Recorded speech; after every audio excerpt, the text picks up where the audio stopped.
Today நம்ம group 4 எக்ஸாம்ல கேட்ட ஒரு क्वेश्चन பார்க்க போறோம். 15 நாற்காலிகளின் விலை ரூ 7500 எனில் ரூபாய் 12000க்கு எத்தனை நாற்காலிகள் வாங்கலாம் அப்படின்னு கேக்குறாங்க. இப்போ பாருங்க, 15 நாற்காலிகளின் விலை வந்து ரூ 7500.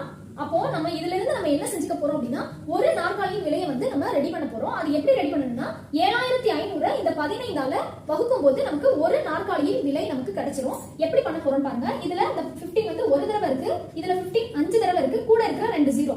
அப்போ ஒரு நாற்காலியின் விலை வந்து 500. அப்போ ஒரு நாற்காலியின் விலை வந்து 500 ரூபாய்னா, அவங்க கேட்ட क्वेश्चन என்ன, 12000க்கு எத்தனை நாற்காலிகள் வாங்கலாம்னு கேட்டிருக்காங்க. அப்போ 12000த்தை நம்ம இந்த ஒரு நாற்காலியின் விலையால நம்ம வகுக்க போறோம். அப்போ என்ன ஆகும் அப்படின்னா, இந்த மாதிரி கட் ஆகும். இத 5ஆம் வாய்ப்பாடுல அடிச்சு கொடுக்க போறோம். இதுல வந்து 2 தடவையும், இதுல கூட 20, அப்ப 4 தடவையும் இருக்கும். அப்போ என்ன கிடைக்குது அப்படின்னா 24 நாற்காலிகள் வாங்க முடியும். அப்போ 24 நாற்காலிகள்.